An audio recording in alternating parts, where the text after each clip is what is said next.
നമസ്കാരം. ലോകത്തിലെ ഏറ്റവും പ്രഹരശേഷിയുള്ള ആണവായുധം ഏതാണെന്ന് നിങ്ങൾക്കറിയാമോ? ആ മാരകായുധം കൈവശം വെച്ചിരിക്കുന്ന രാജ്യം ഏതാണെന്നോ?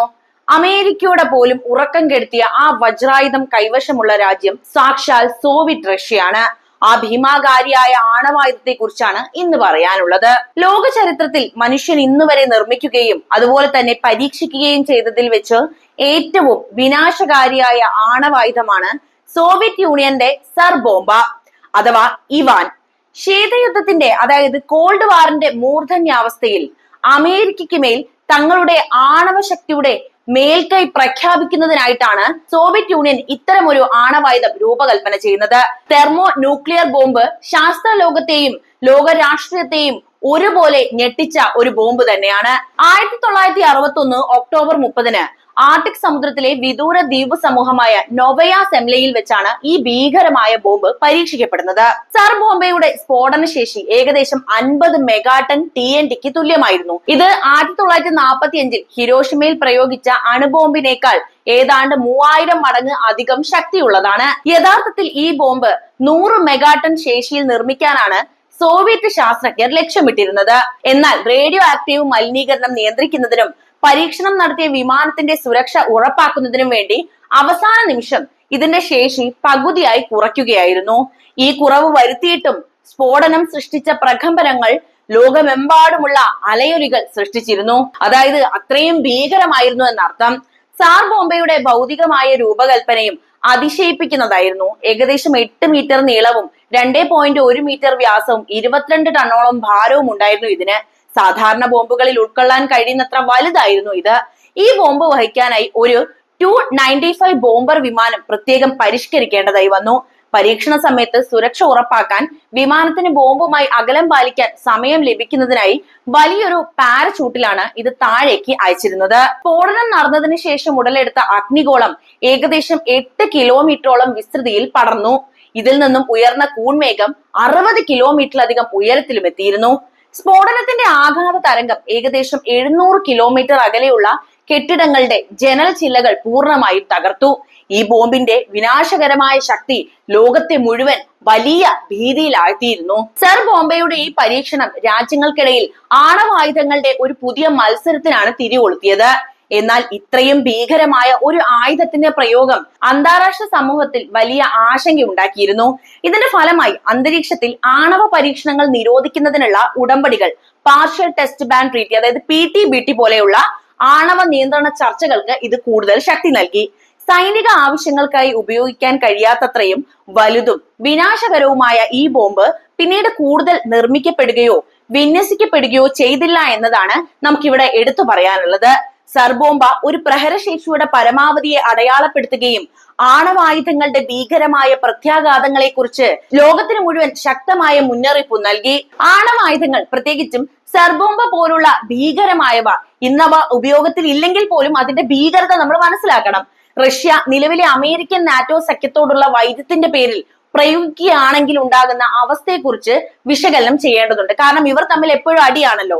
അതിന്റെ സാധ്യതകൾ വളരെ കുറവാണെങ്കിൽ പോലും അനന്തരഫലങ്ങൾ ഭീകരമായിരിക്കുമെന്നതാണ് ഇവിടെ എടുത്തു പറയാനുള്ളത്. നിലവിൽ റഷ്യ സർ ബോംബെ പ്രയോഗിക്കാനുള്ള സാധ്യത ഏതാണ്ട് ഇല്ല എന്ന് തന്നെ നമുക്ക് കൃത്യമായിട്ട് പറയാനാകും. സർ ബോംബ ഒരു യുദ്ധമുഖത്ത് ഉപയോഗിക്കാനായി നിർമ്മിച്ച ഒരു ആയുധമല്ല എന്നതാണ് നമ്മൾ മനസ്സിലാക്കേണ്ടത്.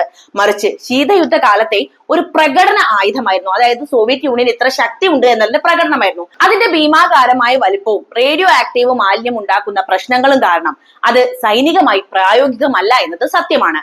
റഷ്യയുടെ കൈവശമുള്ള ആധുനിക ആണവായുധങ്ങൾ പോലും സർ ബോംബയേക്കാൾ വളരെ കുറഞ്ഞ ശേഷിയുള്ളതും എങ്കിലും ഹിരോഷിമ ബോംബിനേക്കാൾ ശക്തമായതാണ് എന്നത് നമ്മൾ ഇവിടെ പ്രത്യേകം പറയേണ്ടതുണ്ട്. അതുപോലെ തന്നെ കൂടുതൽ കൃത്യതയുള്ളതുമാണ്. റഷ്യ തങ്ങളുടെ ആണവായുധങ്ങൾ ഉപയോഗിക്കുമെന്ന് പ്രഖ്യാപിച്ചിട്ടുള്ളത് തങ്ങളുടെ രാജ്യത്തിനോ അതുപോലെ തന്നെ സഖ്യകക്ഷികൾക്കോ നേരെ അസ്വസ്ഥമായ ഭീഷണി അതെങ്കിൽ എന്തെങ്കിലും എക്സിസ്റ്റന്റ് ത്രെറ്റ് ഉണ്ടാകുമ്പോൾ മാത്രമാണ്. കേവലമായ രാഷ്ട്രീയ വൈരാഗ്യത്തിന്റെ പേരിലോ അല്ലെങ്കിൽ പരമ്പരാഗത യുദ്ധത്തിലെ തിരിച്ചടി ഒഴിവാക്കാനോ ഇത് പ്രയോഗിക്കാനുള്ള സാധ്യത അവരുടെ നിലവിലെ ആണവ നിയമം അനുസരിച്ച് വളരെ കുറവാണ്. അതായത് നമുക്കറിയാം റഷ്യയും ഉക്രൈനും തമ്മിലുള്ള യുദ്ധമുണ്ടെങ്കിലും ഇങ്ങനെ ഒരു കാര്യം റഷ്യ ചെയ്യില്ല. എന്നാലും റഷ്യ ഒരു ആണവായുധം പ്രയോഗിക്കുകയാണെങ്കിൽ ഉണ്ടാകാൻ സാധ്യതയുള്ള പ്രത്യാഘാതങ്ങൾ ലോകത്തെ മുഴുവൻ വലിയ വിനാശത്തിലേക്ക് തള്ളിവിടുമെന്ന കാര്യം കൃത്യമായിട്ട് നമ്മൾ മനസ്സിലാക്കണം. ഒന്നാമതായി പറയാനുള്ളത് ഇത് പരസ്പര നാശം വിളിച്ചു വരുത്തുമെന്നതാണ്. അതായത് റഷ്യയുടെ ആക്രമണത്തിന് മറുപടിയായിട്ട് അമേരിക്കയുടെയും അതുപോലെ തന്നെ നാറ്റോ സഖ്യത്തിന്റെയും ആണവായുധ ശക്തി ശക്തമായി തിരിച്ചടി നൽകുമല്ലോ. ഈ ആണവ പ്രത്യാക്രമണങ്ങളുടെ ഫലമായിട്ട് റഷ്യയും നാറ്റോ രാജ്യങ്ങളും മാത്രമല്ല ലോകം മുഴുവൻ നശിക്കുമെന്ന കാര്യം തീർച്ചയാണ്. രണ്ടാമതായി ഈ പ്രയോഗം ഒരു സാധാരണ പ്രാദേശിക യുദ്ധത്തെ ഉടൻ തന്നെ ഒരു ആഗോള ആണവ യുദ്ധത്തിലേക്ക് വളർത്തിയെടുക്കും. മൂന്നാമതായി ഇത്തരം വലിയ സ്ഫോടനങ്ങൾ അന്തരീക്ഷത്തിലേക്ക് വൻതോതിലുള്ള പുക, അതുപോലെ പൊടിപടലങ്ങൾ, അതുപോലെ റേഡിയോ ആക്റ്റീവ് കണികകൾ എന്നിവ പുറന്തള്ളുമല്ലോ.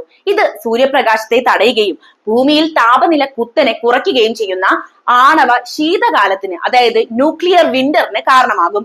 ഇത് ലോകമെമ്പാടുമുള്ള കൃഷി നശിപ്പിക്കുകയും ജീവന്റെ നിലനിൽപ്പിന് തന്നെ വലിയ ഭീഷണിയാവുകയും ചെയ്യുന്നതാണ്. അതുകൊണ്ട് അമേരിക്കയോടും നാറ്റോ സഖ്യത്തോടുമുള്ള എത്ര വലിയ വൈര്യം നിലനിന്നാലും ആണവായുധ പ്രയോഗം, പ്രത്യേകിച്ച് സർബോംബെ പോലുള്ള ഒരു ആണവായുധം റഷ്യയെ സംബന്ധിച്ചിടത്തോളം ഒരു രാഷ്ട്രീയമോ തന്ത്രപരമോ ആയ വിജയം നൽകില്ല. അത് റഷ്യ ഉൾപ്പെടെ ലോകത്തിലെ എല്ലാ രാജ്യങ്ങൾക്കും വിനാശകരമായ ഒരു അന്ത്യം കുറിക്കുമെന്ന കാര്യം എല്ലാവർക്കും അറിയാം. അതിനാൽ ആണവായുധങ്ങൾ ഒരു പ്രതിരോധ ആയുധമായിട്ടും അതുപോലെ തന്നെ രാജ്യത്തിന്റെ ശക്തി പ്രകടനത്തിനുള്ള മാർഗമായും മാത്രമാണ് കണക്കാക്കപ്പെടുന്നത്. അല്ലാതെ ഒരു യുദ്ധത്തിൽ ആദ്യം പ്രയോഗിക്കാനുള്ള ആയുധമായിട്ടല്ല ആണവായുധത്തെ നോക്കിക്കാണേണ്ടത്. ആണവായുധ പ്രയോഗം അത് എത്ര ചെറിയ ശേഷിയുള്ളതായാലും നിലവിലെ ലോകക്രമത്തിൽ ഒരു വഴിത്തിരിവല്ല, മറിച്ച് അവസാനത്തിന്റെ തുടക്കമായിരിക്കും കുറിക്കുക എന്നതാണ് മനസ്സിലാക്കേണ്ടത്. സർബോംബയുടെ ശേഷിയുള്ള ഒരു ആയുധം, അതായത് 50 മെഗാടൺ TNTക്ക് തുല്യമായ പ്രഹരശേഷിയുള്ള ഒരു മഹാ ആയുധം ഏതെങ്കിലും ഒരു നഗരത്തിന് മുകളിൽ പ്രയോഗിക്കപ്പെടുകയാണെങ്കിൽ ആ നിമിഷം തന്നെ ലക്ഷക്കണക്കിന് മനുഷ്യജീവനുകൾ നഷ്ടമാകും. സ്ഫോടനത്തിന്റെ പ്രഭവ കേന്ദ്രത്തിൽ നിന്ന് 35 കിലോമീറ്റർ ചുറ്റളവിലുള്ളതെല്ലാം നിമിഷ നേരം കൊണ്ട് ആവിയായി പോകും. 100 കിലോമീറ്റർ അകലെ വരെ കെട്ടിടങ്ങൾ തകരുകയും ആളുകൾക്ക് 3-ാം ഡിഗ്രി പൊള്ളലേൽക്കുകയും ചെയ്തേക്കാം. സൂര്യന്റേതിന് സമാനമായ ചൂടും പ്രകാശവും പുറപ്പെടുവിക്കുന്ന അഗ്നിഗോളം നഗരങ്ങളെയും വനങ്ങളെയും ഉരുകിച്ചേർക്കും. ഇത് ഒരു പ്രാദേശിക ദുരന്തമായി ഒതുങ്ങുന്ന ഒന്നല്ല. ഭൂകമ്പത്തിന് സമാനമായ പ്രകമ്പനങ്ങൾ, ശക്തമായ കാറ്റിന്റെ തരംഗങ്ങൾ, അതീവ മാരകമായ റേഡിയോ ആക്റ്റീവ് മലിനീകരണം എന്നിവ ദൂരവ്യാപകമായ ഫലങ്ങളാണ് സൃഷ്ടിക്കുക. ഏറ്റവും ഭീകരമായ പ്രത്യാഘാതം ഉണ്ടാകുന്നത് രാഷ്ട്രീയപരവും സൈനികപരവുമായ പ്രതികരണങ്ങളിലൂടെ തന്നെയാണ്. ഒരു രാജ്യം ആണവായുധം പ്രയോഗിച്ചാൽ, അതും ഈ കാലഘട്ടത്തിൽ പ്രയോഗിച്ചാൽ, അത് നേരിട്ടുള്ള പ്രത്യാക്രമണത്തിന് കാരണമാകും. ഈ തിരിച്ചടി ലോകത്തിലെ ഏറ്റവും വലിയ ആണവ ശക്തികളായ റഷ്യയും നാറ്റോ സഖ്യവും തമ്മിൽ ഒരു ആഗോള ആണവ യുദ്ധത്തിലേക്ക്, അതായത് ഗ്ലോബൽ ന്യൂക്ലിയർ വാർ ഉടൻ തന്നെ വഴിവെച്ചേക്കും. ഇരുപക്ഷവും അവരുടെ ആണവായുധങ്ങൾ പരസ്പരം വിക്ഷേപിക്കുമ്പോൾ അത് പരസ്പര ഉറപ്പുള്ള നാശം, അതായത് മ്യൂച്വൽ അഷ്യൂർഡ് ഡിസ്ട്രക്ഷൻ എന്ന അവസ്ഥയിൽ കാര്യങ്ങൾ എത്തിക്കും. ഈ യുദ്ധത്തിൽ വിജയികളോ പരാജയപ്പെട്ടവരോ ഉണ്ടാകില്ല, മറിച്ച് മനുഷ്യരാശിയുടെ പൂർണ്ണമായ വിനാശമായിരിക്കും ഇവിടെ ഫലമായിട്ട് വരിക. ഇതിനേക്കാൾ ഭീകരമായ ദീർഘകാല ഫലമാണ് ആണവ ശീതകാലം. അത് ഞാൻ നേരത്തെ സൂചിപ്പിച്ചതുപോലെ ലക്ഷക്കണക്കിന് ആണവായുധങ്ങൾ ഒരേ സമയം പൊട്ടിത്തെറിക്കുമ്പോൾ നഗരങ്ങൾ കത്തിയെരിയുകയും കോടിക്കണക്കിന് ടൺ കറുത്ത പുക അന്തരീക്ഷത്തിന്റെ മുകൾ തട്ടിൽ അടിഞ്ഞു കൂടുകയും ചെയ്യും. ഈ പുക സൂര്യരശ്മികളെ ഭൂമിയിലേക്ക് കടത്തിവിടുന്നത് തടയും. തൽഫലമായി ഭൂമിയിലെ താപനില കുത്തനെ കുറയുകയും മാസങ്ങളോ വർഷങ്ങളോ നീണ്ടു നിൽക്കുന്ന കൊടും തണുപ്പ് അനുഭവപ്പെടുകയും ചെയ്യും. ഇത് ലോകമെമ്പാടുമുള്ള കൃഷിയെയും അതുപോലെ തന്നെ ഭക്ഷ്യ ശൃംഖലയെയും പൂർണ്ണമായും തകർക്കും. ശേഷിച്ച മനുഷ്യരും ജീവജാലങ്ങളും പട്ടിണി, രോഗങ്ങൾ, റേഡിയേഷൻ എന്നിവ കാരണം കൂട്ടത്തോടെ മരണപ്പെട്ടു എന്ന് വരും. റേഡിയേഷൻ വിഷബാധകൾ തലമുറകളോളം നീണ്ടു നിൽക്കുന്ന ആരോഗ്യ പ്രശ്നങ്ങൾക്ക് കാരണമാവുകയും ഭൂമിയിലെ ജൈവ വൈവിധ്യം പൂർണ്ണമായും തകരുകയും ചെയ്തേക്കാം. ചുരുക്കി പറഞ്ഞാൽ ഏതെങ്കിലും ഒരു ആണവായുധത്തിന്റെ പ്രയോഗം സർബോംബെ വേണമെന്നില്ല. നിലവിലെ ലോകത്തെ സകല നിയമങ്ങളെയും തകർത്തെറിഞ്ഞ് നമ്മൾ ജീവിക്കുന്ന ഈ ഗ്രഹത്തെ, അതായത് നമ്മുടെ ഭൂമിയെ മനുഷ്യവാസമില്ലാത്ത ഒരു തരിശു ഭൂമിയാക്കി മാറ്റാനുള്ള സാധ്യതയാണ് തുറന്നുവിടുന്നത്. അതുകൊണ്ട് തന്നെയാണ് യുദ്ധം ഒരിക്കലും പരിഹാരമല്ലെന്ന് നമ്മൾ ആവർത്തിച്ച് പറയേണ്ടി വരുന്നത്.